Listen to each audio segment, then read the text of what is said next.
Good morning. Today is Monday, March 4th. I'm Corva Coleman from NPR News, and here are today's top stories. Vice President Harris will meet a leading member of the Israeli War Cabinet today. Benny Gantz is in Washington to see several U.S. officials this week. He'll meet the vice president this afternoon at the White House. Harris was in Alabama yesterday, where she called for a ceasefire in Gaza. Given the immense scale of suffering in Gaza, there must be an immediate ceasefire for at least the next 6 weeks, which is what is currently on the table. Harris also plans to press for a ceasefire deal that includes the release of hostages held by Hamas in Gaza. The demand to leave Gaza is soaring. Palestinians are paying thousands of dollars to flee the war. Egypt is facing questions about border fees.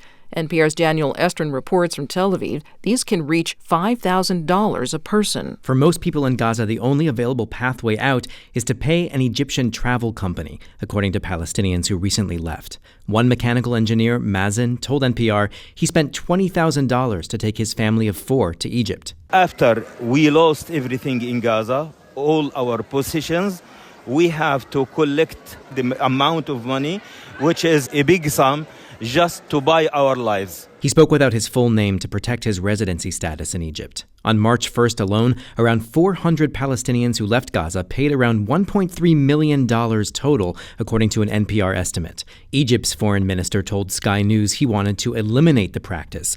Analysts say the company collecting the money has ties to Egyptian security officials. Daniel Estrin, NPR News, Tel Aviv. Congressional leaders have released the texts of 6 government funding bills. Lawmakers need to pass these bills before Friday to avoid a partial federal government shutdown. But NPR's Eric McDaniel reports they're only half the bills that Congress needs to pass to avert a second potential shutdown that could come later in March. The agencies in this package are the less contested battlefields in the appropriations fight. The Department of Agriculture, Housing and Urban Development, Transportation and Veterans Affairs, along with a few others, funding those agencies through September 30th.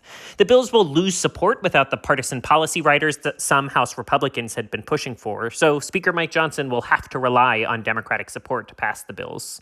After the vote this week, Congress will have until March 22nd to sort the harder 6 bills, including funding for the Departments of Defense and Health and Human Services.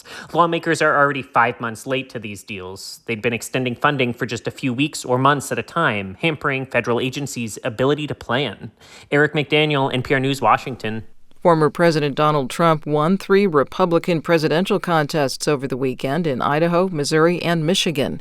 Rival Nikki Haley won the contest in Washington, D.C. You're listening to NPR News.